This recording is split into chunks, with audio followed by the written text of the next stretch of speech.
আমি যতটুকু জানি পত্রপত্রিকা আসছে, ব্যক্তিগত নলেজ থেকে, টেলিভিশন থেকে জানছি, তাদের মোটামুটি বেশিরভাগ পয়েন্টে ঐক্যমত হয়ে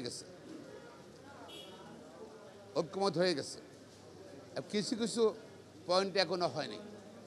আমার মনে হয় এটা কোনো সমস্যা হবে না, কারণ যারা ঐক্যমত কমিশনে তারা গিয়েছেন এবং বিভিন্ন রকম দাবি তুলতেছেন, তারাই সবাই কিন্তু স্বৈরাচার বিরুদ্ধে আন্দোলনের অংশীদার। একটা বৃহত্তর ঐক্য সবার মধ্যে আছে, বৃহত্তর ঐক্য যে স্বৈরাচার বিরুদ্ধে আন্দোলনে তার ঐক্য, গণতন্ত্রের জন্য, তার সবার জন্য গণতন্ত্র চায়। তবে কীভাবে গণতন্ত্র একজনে একভাবে চিন্তা করতে পারে, আমার মনে হয় এটা কোনো সমস্যা হবে না। এক জায়গাতে ঐক্য আছে যে আমরা গণতন্ত্র চাই, আইনি শাসন চাই, মানবাধিকার চাই। বাংলাদেশের গত 15 বছর যেসব ঘটনা ঘটেছে, গুপ্ত হত্যা, তারপর আপনার ধরেন আয়নাঘর, মানুষের মানবাধিকার লঙ্ঘন, অর্থনীতি লুটপাট, এইসব ব্যাপারে কিন্তু সব ঐক্যমত আমি মনে করি।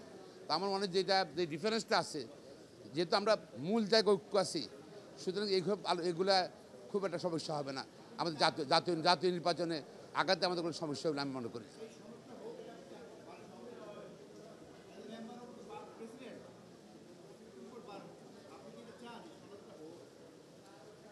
নিশ্চয়ই একটা এগ্রিমেন্ট থাকা উচিত, কমিটমেন্ট থাকা উচিত আমি মনে করি। কমিটমেন্ট থাকা উচিত। বাংলাদেশের মানুষ তো বাংলাদেশ তো মানুষ চায় না যে আবার সেই আগের জায়গায় চলে যাওয়া। 15 বছর দেশ শাসন করেছে, সেই অবস্থায় মানুষ যেতে চায় না। এবং এখানে যারা ঐক্যমত কমিশনে যাচ্ছেন, সবাই কিন্তু এই ব্যাপারে একমত যে আমরা 15 বছর যা ঘটেছে বাংলাদেশে, সেরকম অবস্থা আমরা যেতে চাই না। অর্থনীতি লুটপাট, আবার মানবাধিকার লঙ্ঘন, হত্যা, গুম, মিথ্যা মামলা, এগুলো যেন না হয়।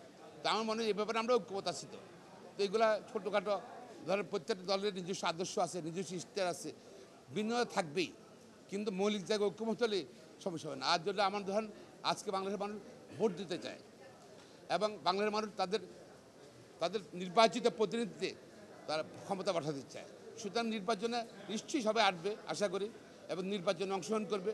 জনগণ যার পক্ষে ম্যান্ডেট দেবে সে দেশ চালাবে, সেরকম সমস্যা নেই। তবে এই ঐক্যমত হওয়া উচিত কেন, যে তাহলে ঐক্যমত হলে পরবর্তী সরকার আসবে, সেই সরকারের মধ্যে একটা নৈতিক, একটা লিখিত বাধ্যবাধকতা থাকবে যে আমরা এটা করতে হবে।